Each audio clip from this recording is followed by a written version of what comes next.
দর্শক, আজকের ভিডিওতে আমি আপনাদেরকে এমন অদেখা কিছু সবজি দেখাবো যেগুলো হয়তোবা আপনাদের মধ্যে অনেকে আগে কখনো দেখেনি। তাই পুরোপুরি ভিডিওটা দেখতে থাকুন। শুরুতে যে সবজিটাকে দেখছেন একদমই ছোট ছোট মার্বেলের মতো, বেশ চমৎকার। আমাদের দেশে এই ধরনের সবজি হয় না।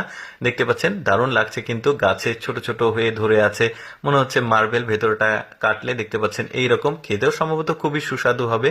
এই যে দেখতে পাচ্ছেন একদমই এক্সেপশনাল সবজি। আর একটা সবজি দেখায়, এই যে দেখতে পাচ্ছেন এটা এতটা লম্বা, দেখতে পাচ্ছেন একদম হাইব্রিড জাতের, আসলে অনেক লম্বা। সম্ভবত ধুন্দল জাতীয় যে সবজি রয়েছে সেটা এত বড়, মানে ধুন্দল সবজি কিন্তু আমাদের দেশে হয় না।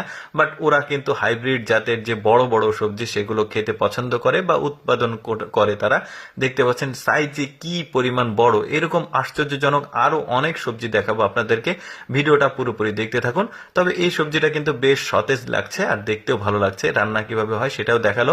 এরপরে দেখুন, এই সবজিটা একটা শশা, মানে এক প্রকার শশা। দেখতে পাচ্ছেন এরকম শশা কিন্তু আমাদের দেশে হয় না। দেখতেও বেশ চমৎকার, একদমই ডিফারেন্ট টাইপের। আমাদের দেশে যে শশাগুলো হয় সেগুলো একরকম, আর ওদের দেশের শশা দেখুন বেশ চমৎকার, একদমই একদমই ফ্রেশ, তেলে মনে হচ্ছে। দেখতে বেশ চমৎকার লাগছে। আরো অনেক রকম সবজি আপনাদেরকে দেখাবো। যেমন এই সবজিটা দেখুন, এই সবজিটা ভুট্টা গাছের মতো, অনেকটা আখের মতো, কিন্তু এটা ওরা রান্না করে খায়, আবার কাঁচাও খাওয়া যায়। বেশ চমৎকার। এই যে রাস্তার ধারে হয়েছে, দেখতে ভালোই লাগছে। কিন্তু এই ধরনের সবজি কিন্তু আমাদের দেশে উৎপাদিত হয় না, বাট ওদের দেশে হয়।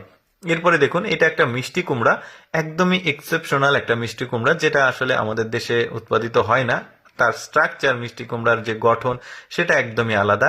এবার একটা শশা, উচ্চ ফলনশীল শশার গাছ দেখায়। দেখুন কত চমৎকার ভাবে প্রচুর পরিমাণে শশা ধরেছে।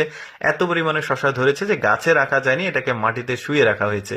এরপরে দেখুন একটা কাঁচা মরিচ দেখায়, একদমই ব্যতিক্রম, মোটা বড়। আর এই কাঁচা মরিচ কিন্তু ওরা রান্না করে চাটনি করে খায়, বেশ চমৎকার। আমাদের যে কাঁচামরিচ সেগুলো তো কাঁচা, মানে চিকন হয়, বাট ওদের কিন্তু আলাদা। এটাকে ক্যাপসিকাম কেউ ভাববেন না আপনারা, একদমই ব্যতিক্রম ছিল। এরপরে এই সবজিটার যদিও আমার নাম জানা নাই, তবে দেখতে অনেকটা শশার মতোই। কিন্তু এটা কিন্তু আসলে গাছে প্রচুর পরিমাণে ধরে, এটা কাঁচাও খাওয়া যায়। এটা কোনো ফল জাতীয় না, বাট সবজি। এইটা একটা সবজি দেখতে পাচ্ছেন, গোল গোল, অনেকটা চাল কুমড়ার মতো দেখা যাচ্ছে। গায়ের কালারটা কিন্তু শশার মতো গোল, বেশ চমৎকার। কিন্তু এই সবজিগুলো কিন্তু সবই চায়নাতে উৎপাদিত হয়। যেমন এই সবজিটাকে দেখুন, অনেকটা গায়ের আকৃতি তরমুজের মতো, বাট এটা কিন্তু সবজি, মানে লাউ এর একটা জাত। কাটলে কেমন সেটাও দেখালো, যে রান্না করে খাওয়া হচ্ছে। এরপরে আরেকটা সবজি দেখায়। তো এতগুলো সবজির মধ্যে কিন্তু আমার এই শশা যেটা দেখাচ্ছে এটা কিন্তু একদমই ব্যতিক্রম মনে হয়েছে। আমি সবসময় চেষ্টা করি আপনাদের সামনে কিছুটা ব্যতিক্রম ভিডিওগুলো উপস্থাপন করতে।